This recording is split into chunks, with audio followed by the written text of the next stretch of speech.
Isang mabiyayang pagninilay pong muli sa inyong lahat. Saan man kayo naroon, mga kapatid? Tayo magsama-sama pong muli sa pagninilay ng mabuting balita ng Panginoon. At umasa tayo na muli ang pagninilay na ito, ang pakikiisa natin ay kalulugdan ng Panginoon, at sa pamamagitan nito, tatanggap tayo ng mga biyaya na galing sa Diyos.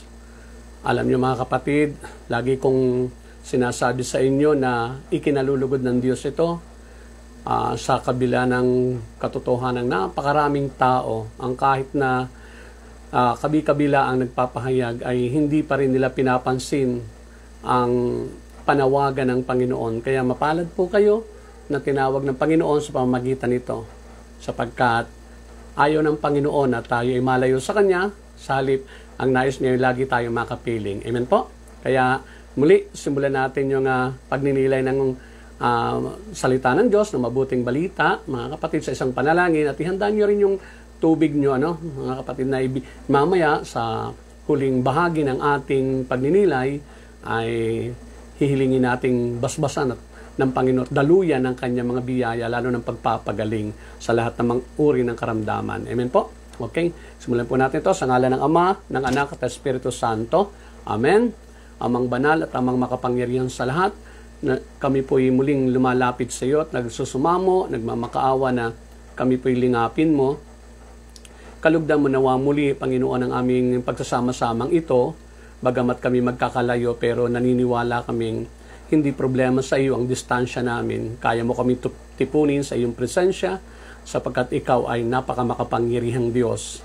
At nananalig din kami, Panginoon, ang pag-ibig mo ang siyang mag-uugnay sa amin sa isa't isa, at ang iyong kagandahang loob, ang kadakilaan mo, Panginoon, ang siyang muling magpapala sa aming lahat, lalo po sa mga may karamdaman at sa may mga mabibigat na pinagdaraanan, mga problemang pinagdaraanan. Kaya Ama, muli, hayaan mo pong asahan namin muli ang iyong kabutihan.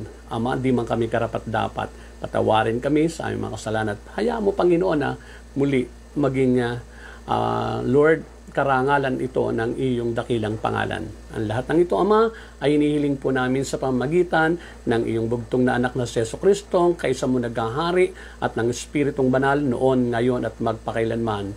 Amen at amen. Sa ngalan ng Ama, ng Anak at Espiritu Santo. Amen. Praise the Lord. Praise God. Okay. Ang nais ko pong i-share sa inyo, mga kapatid ko sa Panginoon, ay hahanguin ko po sa aklat ni San Lucas, Kabanatang 15, talatang 11 hanggang 24. Ako po'y naniniwalang ilang beses na ninyo itong narinig, ngunit alam niyo naman ang Panginoon, laging may sariwang kapahayagan, Hindi naluluma talaga ang salita ng Diyos. Pakinggan po natin. Sabi dito, sinabi pa ni Jesus, may isang tao na may 2 anak na lalaki. Sinabi sa kanya ng bunso, Ama, ibigay na po ninyo sa akin ang mamanahin ko. At hinati nga ng ama ang kanyang ari-arian.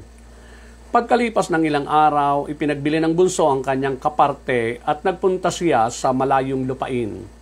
Nilustay niya roon ang sa pamamagitan ng mga bisyo ang lahat niyang kayamanan. Nang maubos na ito, nagkaroon ng matinding tagutom sa lupaing iyon, kaya siya'y nagsimulang maghirap. Namasukan siya sa isang taga roon at siya'y pinagtrabaho nito sa isang babuyan. Sa tindi ng kanyang gutom at dahil sa wala namang nagbibigay sa kanya ng pagkain, halos kainin na niya ang mga bungang kahoy na kinakain ng mga baboy. Ngunit napag-isip-isip niya ang kanyang ginawa at nasabi niya sa sarili, labis-labis ang pagkain ng mga alila ng aking ama, samantalang ako'y namamatay dito sa gutom. Babalik ako sa aking ama at sasabihin ko sa kanya, Ama, nagkasala po ako sa Diyos at sa inyo. Hindi na po ako karapat-dapat na tawaging anak ninyo. Ibilang na lamang ninyo akong isa sa inyong mga alila. At siya'y nagpasyang umuwi sa kanila. Malayo pa'y natanaw na siya ng kanyang ama, at dahil sa matinding awa ay patakbo siyang sinalubong niyakap at hinagkan. Sinabi ng anak, Ama, nagkasala po ako sa Diyos at sa inyo.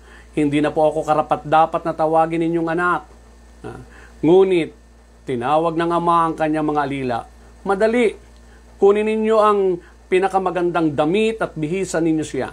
Suotan ninyo siya ng singsing at bigyan ninyo siya ng sandalyas.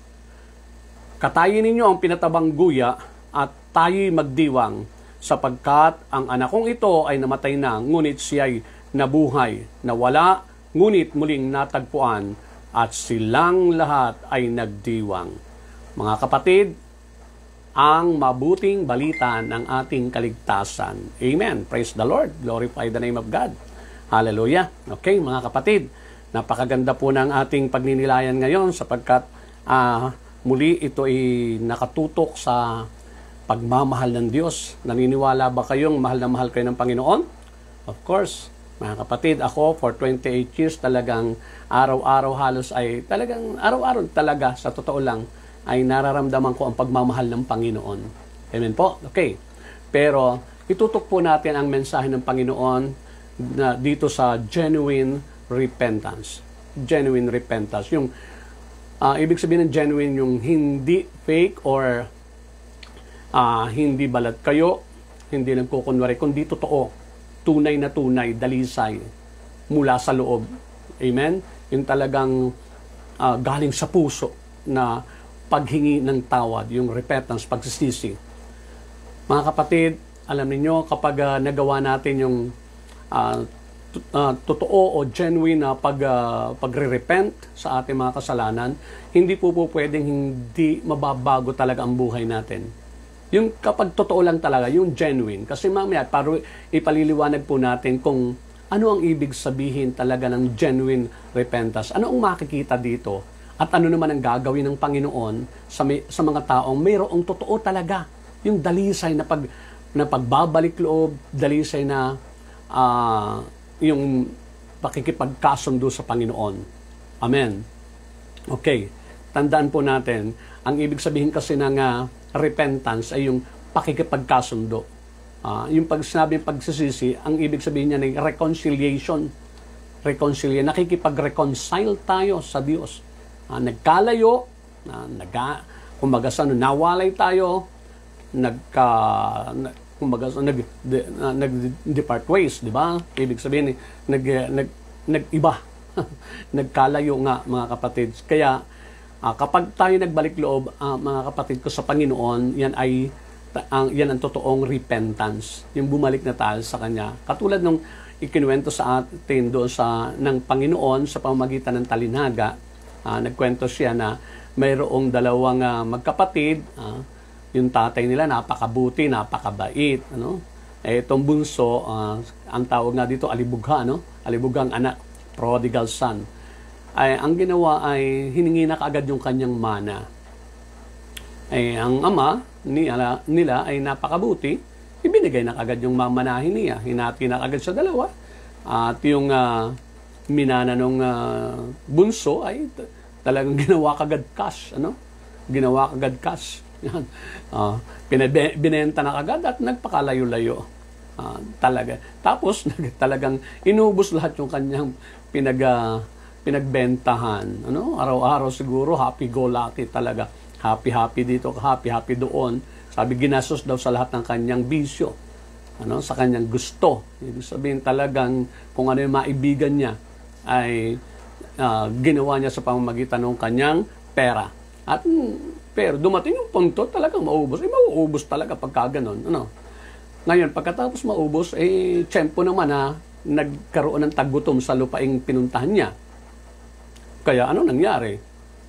Edi namasukan siya. Kasi wala na siyang pera, wala siyang makakain. Namasukan siya, wala siyang mapagtrabahuhan. Hanggang sa nakiusap na lamang siya doon sa isang may-ari ng piggery o babuyan na magtrabaho siya doon. At least, baka makakain siya. Kaya lang, tagutom nga na kaya naman, sa tindi ng tagutom sa lugar na yon ay halos kainin na niya yung pagkain ng baboy. Yung ipinapakain ng mga bungang kahoy sa baboy ay halos kainin na niya. Okay. Pero, dumating siya sa punto na siya'y nag-isip-isip At naisip niya, teka muna, sa bahay namin sa bahay ng aking ama yung katulong lang yan sa sarap ng pagkain. Yung mga yung mga alila niya, ang sasarap ng pagkain. Teka, babalik ako doon. Kahit na hindi na niya ako tanggapin, kahit na hindi niya tanggapin ako bilang anak, okay na sa akin maging alipin. Huwag lang ako magutom dito. Okay, mga kapatid. At siya na nung magpasya sabi niya, hihingi ako ng tawad. At sasabihin, aaminin kung ako'y nagkasala sa kanya. At payag na ako kahit na ituring na lamang akong isang alila. Ang mahalaga ay makakain ako at mabuhay. Amen? At yun nga ang ginawa. No? Pero antindi, no? Malayo pa lang nung nakitang papauwi na yung anak malayo pa lang yung ama sinalubong na siya. Ibig sabihin, nakaabang na yung ama. No? Ganyan naman talaga ang Panginoon sa atin. Ang Panginoon ay laging naghihintay ng mga totoong magbabalik loob, totoong magsisisi ng totoo. Yung genuine talaga. Hindi nagkukunwari, hindi ningas kugun lamang, hindi pakita lamang na dahil sa tindi ng pinagdadaanan ay iyon, nagsisisi sa kanyang mga nagawa. Pero after na makaraos uli, ay wala na uli. Hindi ganon. Kasi nababasa naman ng Panginoon ang ating kalooban. Wala tayong naipaglilihim sa Diyos, alam niya ang totoo at hindi. Amen? Mas magaling siyang kumilatis sapagkat kahit kasulok-sulukan ng ating puso ay nababasa ng Diyos. Amen po.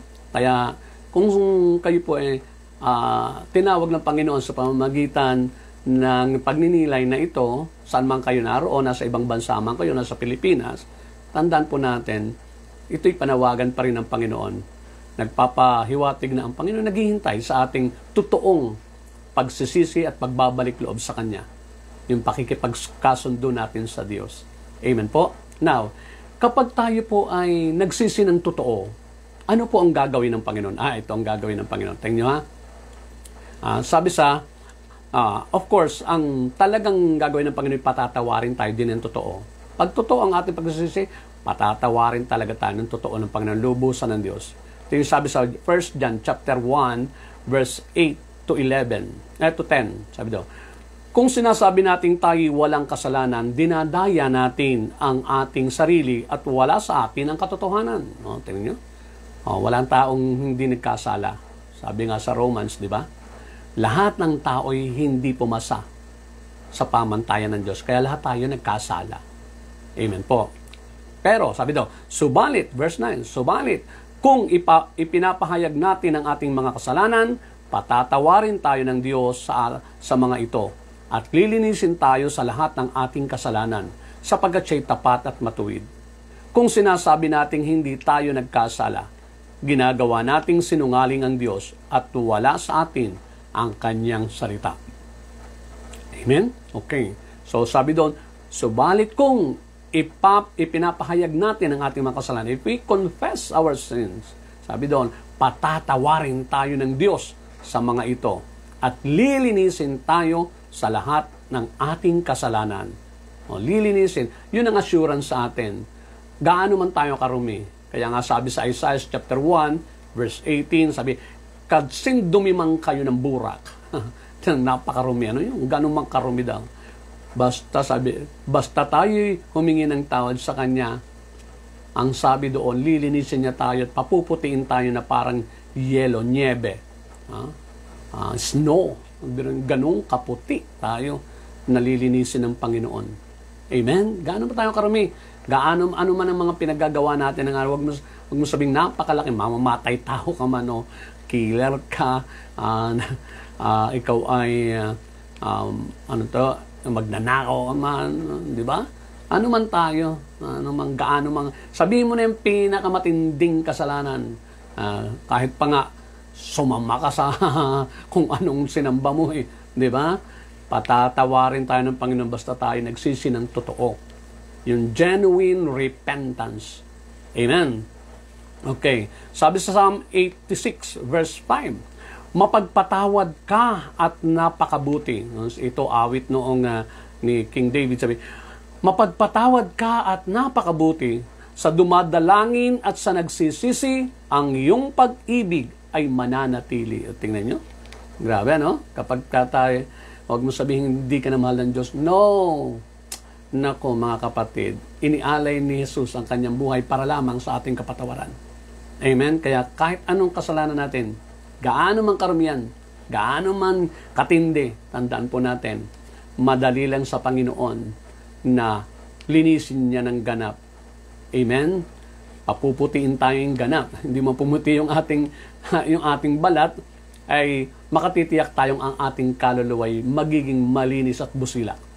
Amen? Sa kasalanan, ano? Lilinisin niyang ganap. Okay. So, paano ba magpatawad ang Panginoon? Yan. Sa mga taong genuine ang repentance o paghingi ng tawad o pagsisisi, pagbabalik loob. Kapag genuine po yan, talagang totoo. Ibig sabihin, hindi fake, hindi pakunwari, hindi ningas kugon, hindi nagbabalat kayo lang, kundi mula sa kaibuturan ng kanyang kaluluwa, ang kanyang pagbabalik loob, ang kanyang pagsisisi, eto po ang gagawin. Ipinaliwanag po yan, isinilarawan ni Jesus ang gagawin ng Diyos sa pamamagitan ng talinhagang ating pong binasa doon sa Luke chapter 15 verses 11 to 24. Pakinggan nyo mabuti. Sabi, ang number 1 gagawin ng Panginoon ay kahabagan tayo ng Diyos. Hindi po tayo uusigin, hindi po tayo susumbatan, kundi ang unang mararamdaman niya ay mahahabag siya sa atin. At alam niyo naman kapag ang Diyos na nahabag, hindi na niyo nakikita kung anong gaan tayo karumi. Amen? Ang nakikita niya ay tayo na nagbalik loob, na isang mahal na anak na nawala, ngunit ngayon nasumpong, ngayon narito sa harapan niya. Amen? Kaya nga sabi sa Bible, doon sa unang bahagi ng chapter 15 ng Luke, isang kaluluwa lang daw, isang kaluluwa lang ang magbalik loob sa Panginoon. Libo-libong anghel na nagpupuri sa Diyos. Grabe, no? Yun ang kaya dito sa binasa natin, talagang inilalarawan doon na nagsaya talaga sila. Nagsaya. Sabi dito sa verse 20, tingnan sa verse 20 noong Luke chapter 11 verses 11 to 24. Pagdating sa verse 20 ito, malayo pa'y natanaw na siya ng kanyang ama at dahil sa matinding awa, tingnan nyo, awa, ay patakbo siyang sinalubong, yakap at tinagkan. Tingnan nyo yun?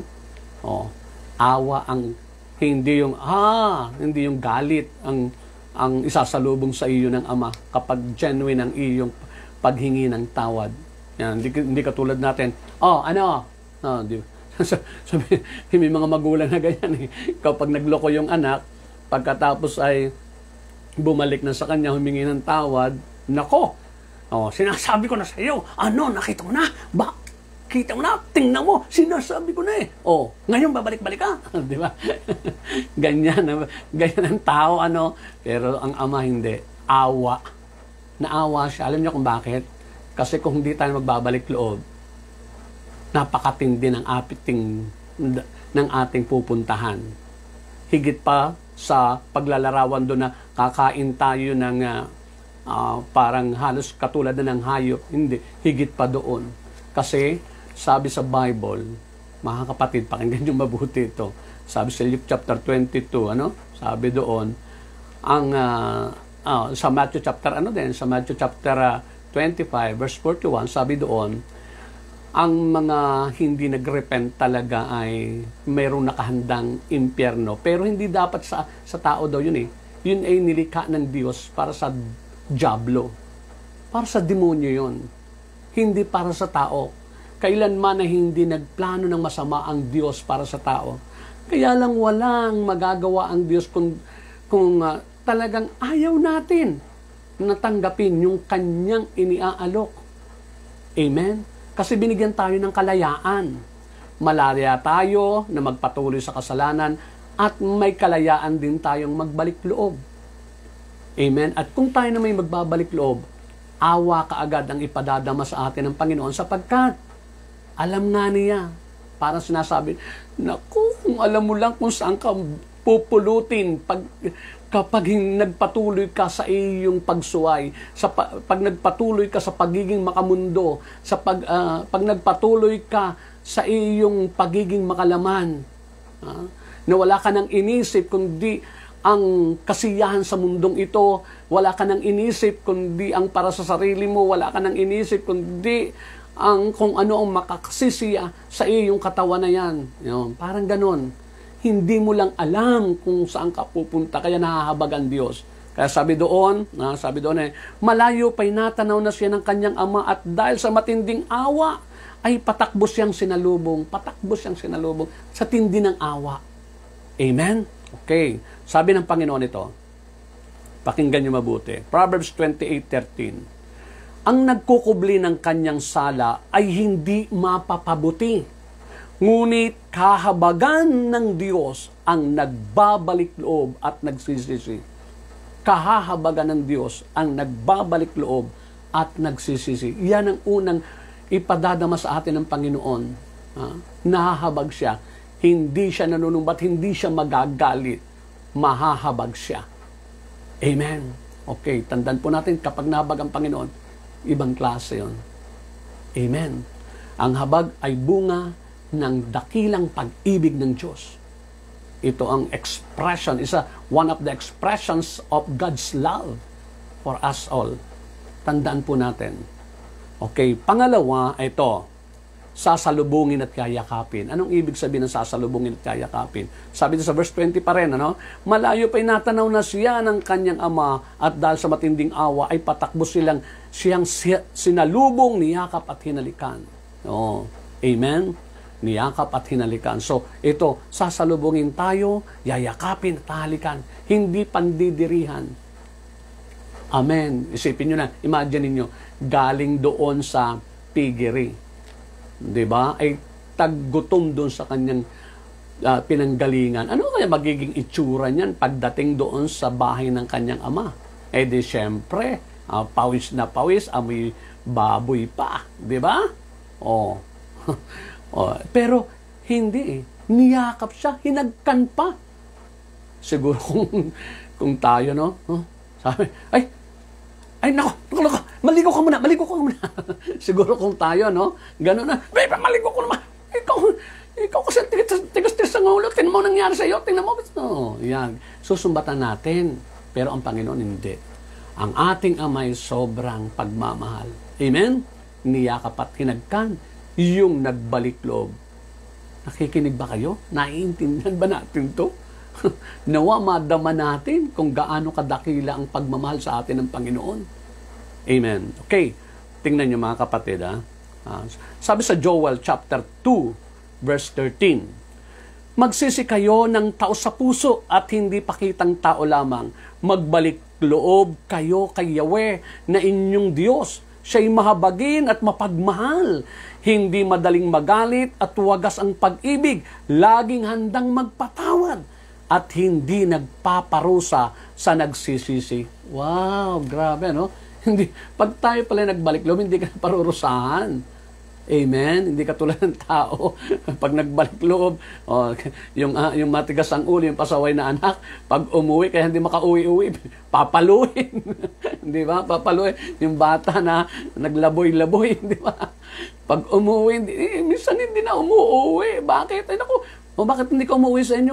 Pag umuwi ako, gugulpin ako ng tatay ko Pero pinakita na Jesus na hindi ganyan ang ating amang nasa langit. Sabi, uulitin ko po mga kapatid, sabi sa Prophet Joel chapter 2 verse 13, magsisi kayo ng taos sa puso at hindi pakitang tao lamang, genuine na pagsasisi. Magbalik loob kayo kay Yahweh na inyong Diyos. Siya'y mahabagin at mapagmahal. Hindi madaling magalit at wagas ang pag-ibig. Laging handang magpatawad. Kaya nga nakaabang siya, laging handang magpatawad.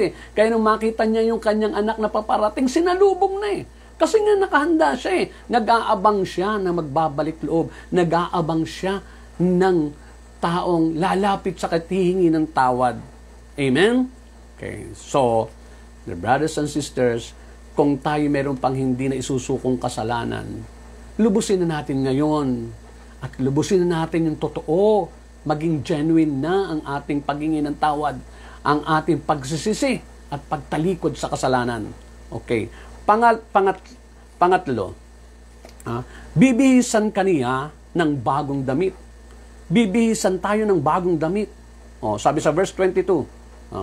Ngunit tinawag, nung sinabi niya, Ama, ako po'y nagkasala sa inyo at sa Diyos. Hindi na po ako karapat-dapat na tawagin ninyong anak. Ituring na lamang ninyo akong isa sa mga alipin nyo. Alam mo, hindi nagsalita ang ama. Kumbaga sa hindi lang niya sinabi, hindi ganyan ako. Mali ang iniisip mo. Hindi kita susumbatan, hindi kita paparusahan. Pag-ibig ako ay pag-ibig, at ang pag-ibig ay hindi nagpaparusa. Amen? Kaya nga sabi niya dito, ngunit tinawag ng ama ang kanyang mga alila, dali, kunin ninyo ang pinakamagandang damit at bihisan ninyo siya. Ayun, sabi doon sa ating binasang talinhaga. Amen, okay.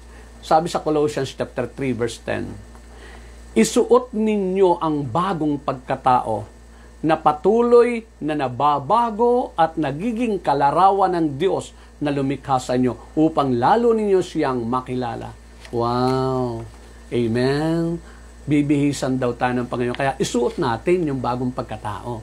Bibihisan tayo.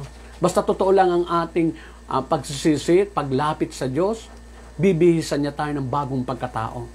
Katulad ni Brother Ding noon, marami akong taguri ng mga taong, lalo ng mga taong nagagalit sa akin. Yung mga taong namuhi sa akin, mga kapatid, at kung ano-ano ang pinag-iisip nila sa akin, mga kapatid ko, sa lumang buhay ko. Pero noong tinanggap ko, nagsisi ako ng lubusan sa ating Panginoon. Inamin ko ang lahat ng aking mga kasalanan. Wala akong tinanggi talagang. Sabi ko, Lord, baguhin mo po ang buhay ko. Abay, talaga naman binago ng Diyos ang buhay ko. Siguro, kung ako ay nasa lumang pangbuhay at magsasalita ako ng ganito, walang maniniwala sa akin. At lalong hindi susundan ng Panginoon ng mga biyaya ang aking mga sinasabi. Walang effect ito. Walang gagaling dyan sa mga pray-over na yan. Walang pagpapalain diyan sa tubig na ating hinihingi ng biyaya sa Diyos. Walang mangyayari. Wala rin magbabago, wala rin mahihipong puso. Bakit? Siyempre, kung kilala ninyo ako na ako'y masamang tao, ako'y maruming tao noon, sinungaling, ako lahat na yata nasa akin noon. May bisyo, mag-iinom, maglalasing, nagsisigarilyo, nagsusuga. Lahat yan dinaanan ko lahat yan mga kapatid ko sa Panginoon. Lahat ng ginagawa ng mga lalaking pangkaraniwang na makamundo, ginawa ko po lahat yan. Amen. Nakikipag-away, nakikipagbugan. Di ba? Pero praise the Lord, kay buti-buti ng Panginoon. Amen. Nung sinuko ko ang aking sarili sa Kanya, tumingi ako ng tawad sa Panginoon. Inamin ko talagang lahat ng aking mga kasalanan at nagbalik loob ako ng totohanan sa Panginoon. Binihisan niya ako. Hindi ng damit na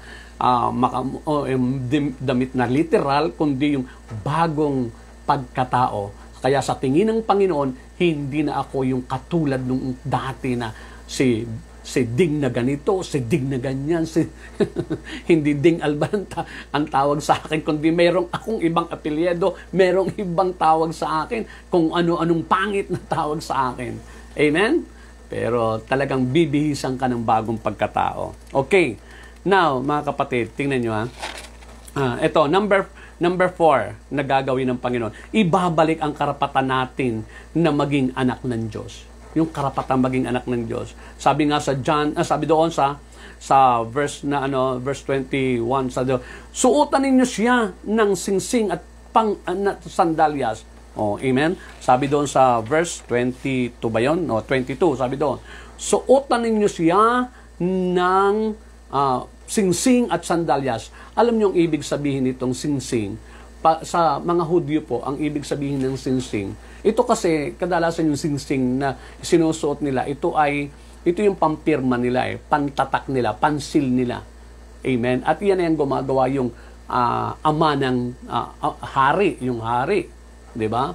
At kung sino pagbigyan niya ng singsing na pantatak niya, yun po ay yun ang susunod, yun ang kanyang anak. Yun ang susunod, yun yung prinsipe Parang ganon, ano? Yun ang tradisyon nila, yun ang kaugalian nila. Kaya ang ang simbolo po ng singsing ay ibinabalik yung pagiging anak. Dati, kapag tayo kasi makasalanan, hindi tayo nawawala yung pagiging anak natin ng Diyos. Amen? Nagiging anak tayo ng dyablo. Bakit? Sinabi ng Panginoon yan eh.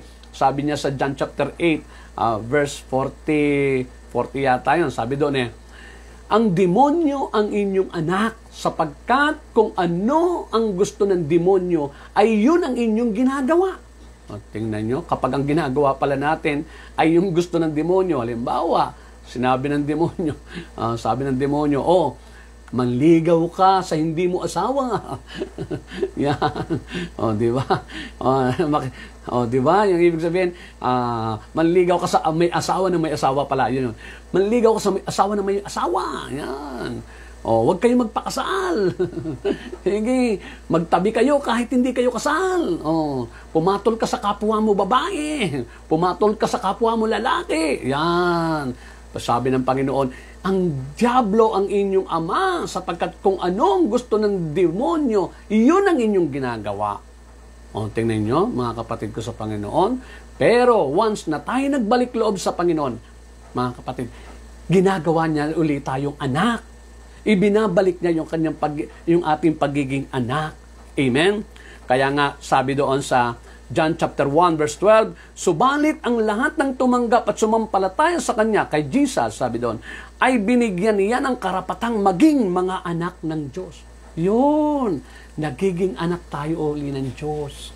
Na wala tayong kaugnayan, kundi hindi katulad yung sinabi noong alibugang anak.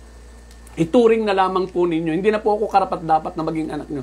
Ituring na lamang po ninyo akong isa sa inyong mga alila. Hindi. Hindi ganun ang gagawin sa atin ng Panginoon. Pag tayo nagbalik loob ng totoo, tandaan po natin, ang nakahanda sa atin ay pagiging anak. At alam niyo naman, kapag anak, ito ang pangako ng Panginoon. Pakinggan niyo mabuti. Kapag ikaw ay talaga nagbalik loob ng totohanan, genuine ang ating pagbabalik loob sa Panginoon. Sabi ng Panginoon ay ito, makatatanggap tayo ng mabubuting bagay. Pangako yan sa mga anak. Sabi dito, Matthew chapter 7, verse 11, kung kayong masasama ay marunong magbigay ng mabubuting bagay sa inyong mga anak, gaano pa kaya ang inyong Ama na nasa langit?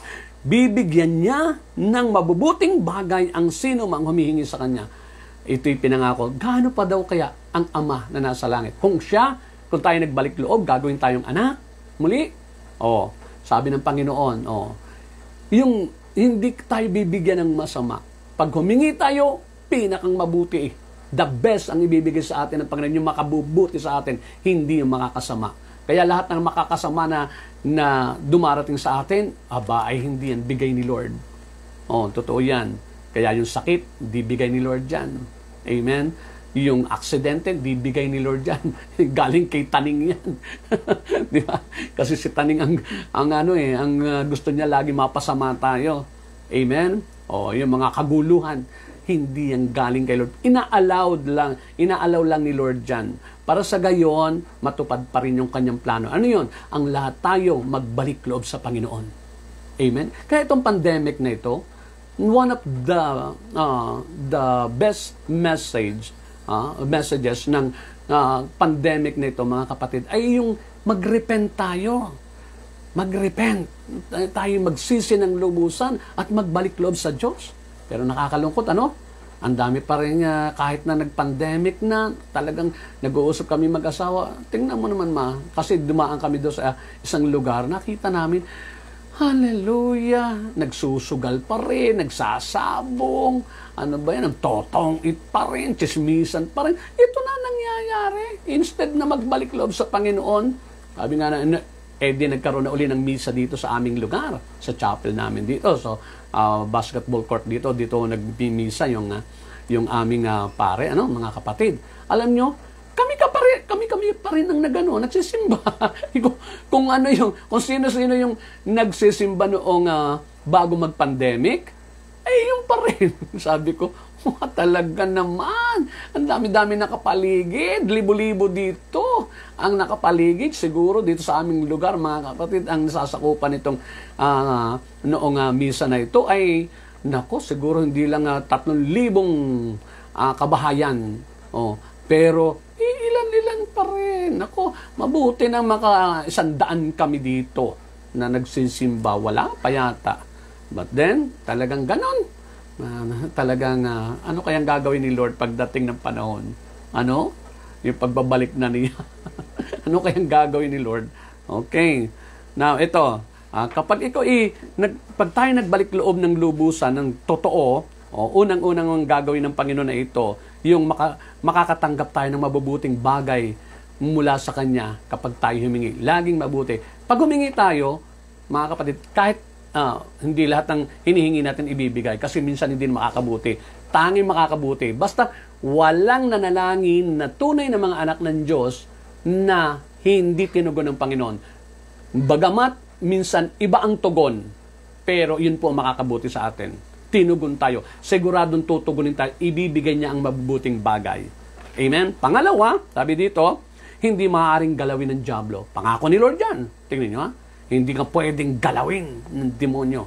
Bakit? Anak ka ng Diyos. Sabi dito, 1 John chapter 3, verse 18. Alam nating ang mga anak ng Diyos ay hindi nagpapatuloy sa pagkakasala sapagkat iniingatan sila ng anak ng Diyos at hindi sila maaaring galawin ng dyablo. Tingnan nyo. Hindi sila maaaring galawin ng dyablo. Tingnan nyo. Protected tayo kapag tayo mga anak ng Diyos. Kaya dito sa yung mga kapatiran na kilalang-kilala ko, tingnan nyo, sabi ko nga, magpuri tayo sa Panginoon. Tingnan nyo, sa ating kapatiran, wala man lang kahit na nasa paligid natin yung mga COVID, walang na-COVID sa atin. Praise the Lord talaga, napakabuti talaga, tapat talaga yung sinabi ni Lord. Amen? Sabi niya sa Numbers 23:19, akong Diyos ay hindi katulad ng tao na sinungaling. Ako, pag sinabi ko, ginagawa ko. Kapag ipinangako ko, tinutupad ko. Pangako niya yan. Eto, sinabi niya just sa 1 John chapter 3 verse 18. Dabi doon, hindi sila maaaring galawin ng dyablo. Yan. Pangatlo, magiging tagapagmana ng kaharian ng Diyos. O, di ba? Sabi ng Panginoon niya, no? Romans chapter 8 verse 17. At yamang mga anak, tayo'y mga tagapagmana ng Diyos at kasamang tagapagmana ni Kristo. Sapagkat kung tayo kasama niya sa pagtitiis, tayo'y makakasama niya sa kanyang kaluwalhatian. Oh, di ba? Yun ang mangyayari kapag tayo nagbalik loob na ng totohanan sa Panginoon. Amen? Una, gagawin ng Panginoon, kahabagan, ay pakikita niya. Yung pagpapatawa niya, ipapakita niya sa pamamagitan ng habag niya, sasalubungin, yakapit, hahagkan patay, papadama niya ang kanyang pagmamahal sa atin. Amen? Bibihisan tayo ng bagong pagkatao at may babalik ang ating pagiging anak. At yun ang benefits ng anak. Amen? Okay. Now, ano yung tunay na pagsisisi? Ito ang hinahanap ng Panginoon Yung tunay na pagsisisi. Pakinggan nyo mabuti. Ang tunay na pagbabalik loob o pagsisisi ay ganito. Yung katulad ng ginawa ng alibughang anak. Pakinggan nyo mabuti. Number 1, yung tinatawag na realization. Ano yung realization? Yung nagmumuni-muni ka, talagang nag-isip-isip ka. Sabi dito. Ang ibig sabihin ng realization, yung pagtanggap kung ano ang tunay na kahulugan ng kasalanan sa harapan ng Diyos. Kaya sa verse 17, tingnan nyo. Ngunit na pag-isip-isip niya ang kanyang ginawa at nasabi niya sa sarili, yun. Di ba? Nag-isip siya na inisip niya yung kanyang mga ginawa. Alam niyo ba kung pagninilayan natin kung ano ang ibig sabihin ng pagsuway o kasalanan sa Diyos? Pakinggan niyo mabuti. Ang isang ibig sabihin nito ay pagtalikod o pagbaliwala sa Diyos. Pagbaliwala sa Diyos na na siyang may-ari at lumikha sa atin para sa Kanya. Halimbawa, pakinggan niyo mabuti. Halimbawa, kumuha kayo nag-alaga kayo ng aso o tuta. Pinalaki ninyo. 'Di ba? Inyo 'yan. Amen. Yan ay pinalaki nyo para sa inyo. Pero pagkatapos ay kinagat pa kayo. 'di ba? O kaya naman nilayasan kayo. Tutuwa ba kayo? Di ba? Hindi. Instead na paglingkuran mo, instead na mahalin mo yung amo mo, hindi mo minahal. Di ba? Ano gagawin mo doon sa aso? Di ba? Okay. Samantalang kaya mo siya pinalaki, ay dahil sa may purpose ka doon sa aso. Para pagbantayin mo ng iyong, maging ng iyong tahanan, o kaya na may tagapagtanggol mo sa mga magnanakaw. Tama? Okay. So, ang kasalanan ay pagtalikod o pagbaliwala sa Diyos na siyang may-ari at lumikha sa atin. Pangalawa, pagtalikod at pagbaliwala sa Diyos na siyang gumawa at nagbigay o may bigay ng lahat ng mabubuting bagay sa atin. Alam niyo, walang nangyaring mabuti na hindi siya ang may gawa, at wala ring mabuting tinanggap tayo na hindi sa Kanya galing. Tapos susway tayo. Kaya nung ako magbalik loob sa Panginoon na realize kong lahat ito, oo nga naman, nilikha ako ng Diyos para sa Kanya, pero ang ginawa ko hindi para sa Kanya. Labag pa ka sa Kanya. Makakasira pa sa Kanyang pangalan. Susugat sa Kanyang puso. Kuha nyo? Tapos, baliwala sa akin yung Kanyang mabubuting bagay na ibinigay. Ang lahat ng nakita ko, yung pangit na hindi naman Diyos ang may gawa. Demonyo na may magawa. Pero parang sa Kanya ko isinisisi. Noong araw kasi, bakit ganito?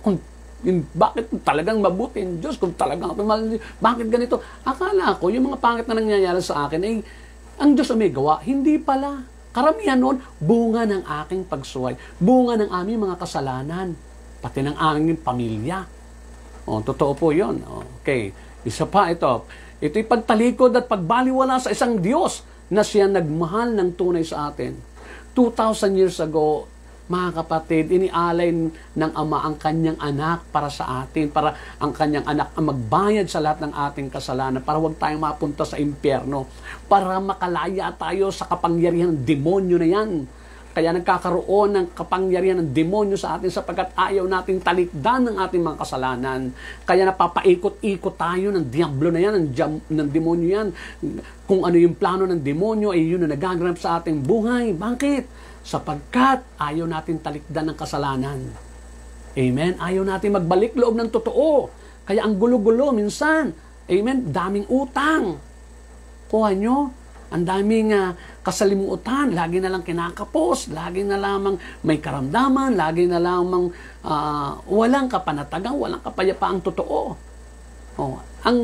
Ang dahilan niyan is kasalanan. Amen po? So, binabaliwala natin at tinatalikuran natin yung Diyos na siya po ang nagmahal sa atin ng totoong totoo. Amen? Ngunit wala lang baliwala sa atin. Okay. Pang-apat, yung tinatalikuran natin at binabaliwala ang Diyos na siyang nagagantimpala lagi sa pagsunod natin. Bawat pagsunod po natin, bawat pagtupad natin ng gusto ng Panginoon, lagi pong may reward ang Panginoon, lagi may gantimpala yan. Sa tamang panahon at darating, sabi nga ng Panginoon yun, huwag kayo magsasawa sa paggawa ng mabuti sapagkat sa takdang panahon, kayo'y mag-aani kung hindi kayo magsasawa. Amen? Lahat po, gagantihan daw niya ayon sa ating mga ginawa. Lagi siyang may gantimpala, lagi siyang may ganti sa atin. Basta tayo ay gumagawa ng mabuti, ng kalooban ng Diyos, hindi po nasasayang yan. Laging may ganti ang Panginoon bandang huli. Hindi siya nanunuba. Amen? Tapos tatalikuran mo ang Diyos na ito. Amen? Susuway natin ang Diyos na nagmahal sa atin ng totoo at lagi nagagantimpala sa atin at wala nang iniisip kundi ang ating ikabubuti. Isa pa, ang pagsuway o ang kasalanan ay pagtalikod at pagbaliwala sa isang Diyos na siyang handang magpamana sa atin ng Kanyang kaharian. Isipin mo, ang tindi nung ipamamana sa atin ang Kanyang kaharian. Doon tayo mananahan sa piling niya. Doon sa buhay na walang hanggan.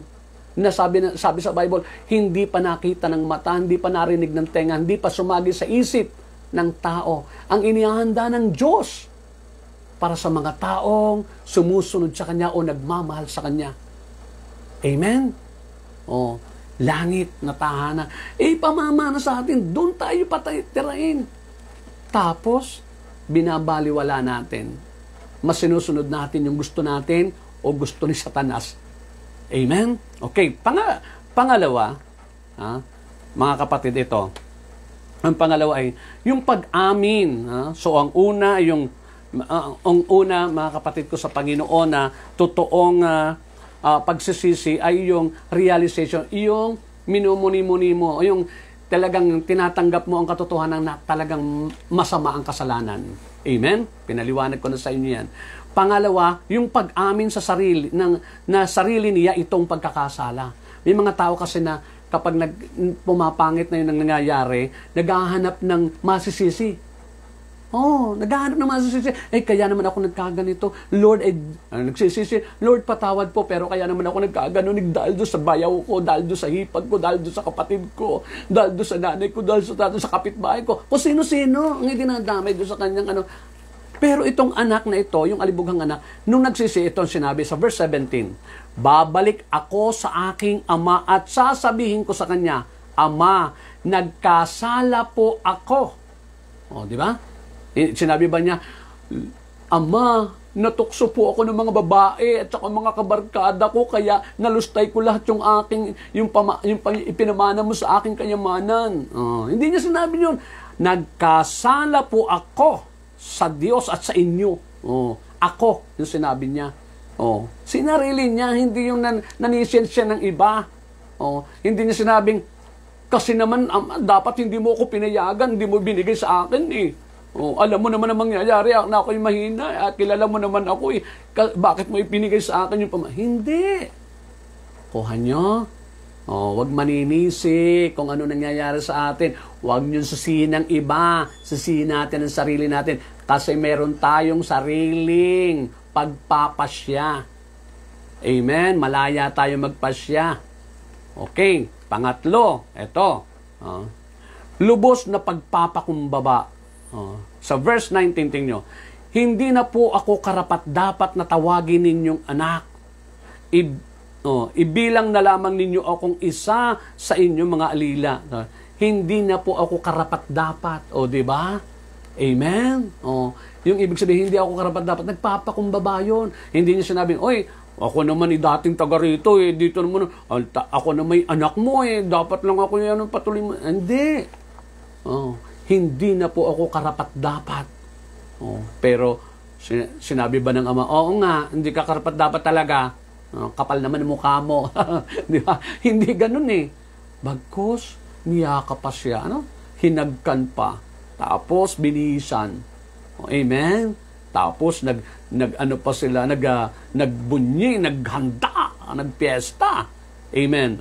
Bakit? Totoo kasi yung kanyang pagbabalik loob. Okay. Lubos na pagpapakumbaba. At ang pang-apat ay ito, ang tunay na pagsisisi.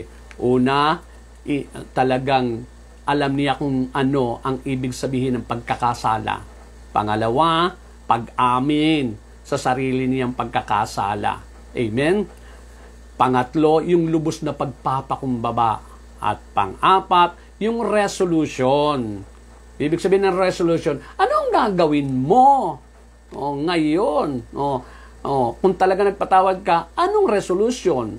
Di ba? New Year's resolution, hindi na po ako magsisigar. New Year's resolution, hindi na po ako magsusugat. Di ba yung mga resolution? Eto kanya Di ba? Sabi sa verse 19 pa rin, hindi na po ako karapat-dapat na tawagin ninyong anak. Ibilang na lamang ninyo akong isa sa inyong mga alila. May resolution, ibilang na lang po ninyo ako. Tanggap ko na po yan. Okay na sa akin yun. Mamumuhay ako ng alila. Tingnan nyo, nakuha nyo. Amen? Yun. May resolution tayo. Dapat ganon. Mula ngayon, Lord, hindi ko nababalikan yung dati, lumang buhay ko. At hahanapin ko yung kalugod-lugod sa iyo.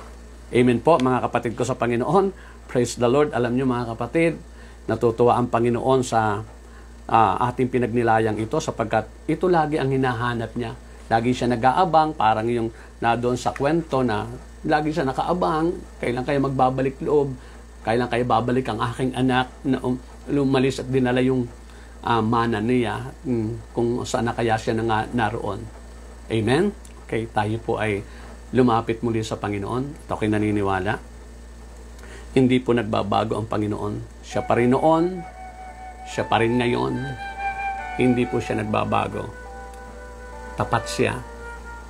Kung ikaw man kapatid, ay kung nakapagbalik loob ka na, at meron ka pang nariyan pa, lubusin na natin. Para maging lubos din ang ating ugnayan sa Ama. Maging totoon tayong anak niya. At huwag kayo mag-alala. Tandaan po natin, laging mabuti ang nakalaan sa atin ng ating Ama.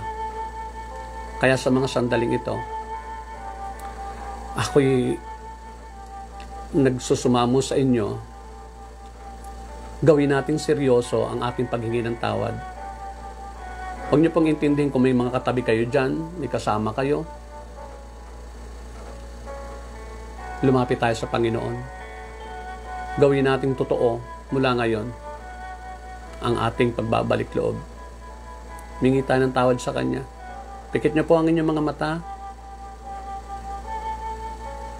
Tayo dudulog sa Kanya ng buong kababaang loob. Ama, kami pong lahat ay makasalanan. Lahat kami makasalanan, Panginoon.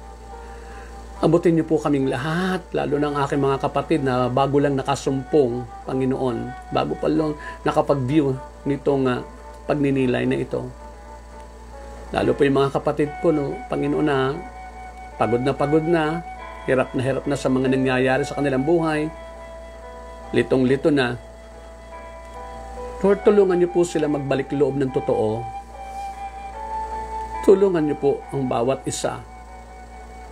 At patawarin niyo po sila, Panginoon.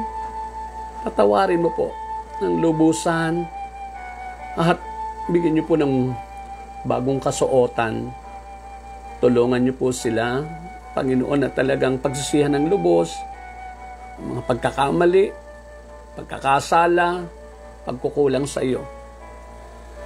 Panginoon, palayain mo po ang bawat puso sa galit, hinanakit, sama ng loob, makamundong pag-iisip, pagbimiti, pagnanasa. Patawarin niyo po.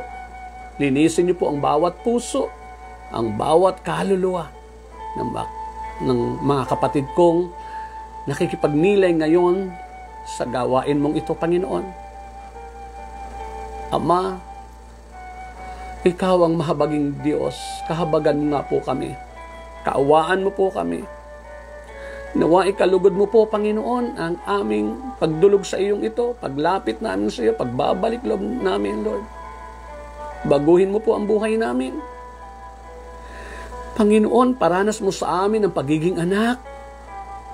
Iparanas mo sa amin, Panginoon, ang pag-ibig mong hindi nagbabago. Sa mga sandaling ito, Lord, wala po naman talagang makapagbabago ng aming buhay kundi ikaw lang. Nasa iyong lahat. Tulungan mo rin kami makapagpatawad sa lahat ng kinasamaan namin ng loob, kinagalitan namin, Panginoon, sa mga taong na naramdaman namin ang puot namin sa kanila. Patawarin mo po kami. Patawarin mo rin sila, Panginoon. At sa mga sandaling ito, Lord, I pray, lubusin mo po ang iyong kabutihan, ang iyong kagandaang loob. Pagalingin ang mga may karamdaman, lalo ng hirap na, lalo yung matitindi, maluluba yung karamdaman. Yung sinabi ng doktor, mayroon silang cancer, mayroon silang leukemia, may tumor. Lord, ano man yung mga may problema sa kidney, may problema sa atay, may problema sa puso, sa mata, sa utak. Lord, please, alimang bahagi ng kanilang katawan, sa maselang bahagi ng kanilang katawan, Panginoon, saan man, sa bituka, saan man yan. Mula ulo hanggang talampakan, sa dugo, sa buto, sa laman, Panginoon, sa balat. Lord, lahat sila. I pray, pagalingin mo po sila, Panginoon. Pagalingin mo po, Panginoon. Lord, alang-alang sa pagpapatawad mo, alang-alang sa kabutihan mo, alang-alang sa pag-ibig mo, Panginoon. At dalangin ko rin, Lord, yung tubig na inihanda nila, O Diyos, please, basbasan mo po. Daluyan mo po ng iyong kapangyarihan, ng iyong biyaya, ng iyong pagpapala, kapayapaan, kapanatagan, bagong buhay, Lord. Please, sino man makainom nito, baguhin mo po, Panginoon. Sino man ang makainom nito, Lord, pagalingin, ganap.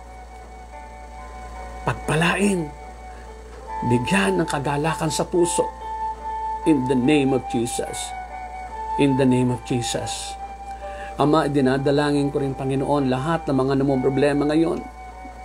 Ano man ang kanilang pinagdadaanan, nananalig po ako. Wala pong imposible sa iyo, walang mahirap. Alang-alang po sa kanilang pakikinig.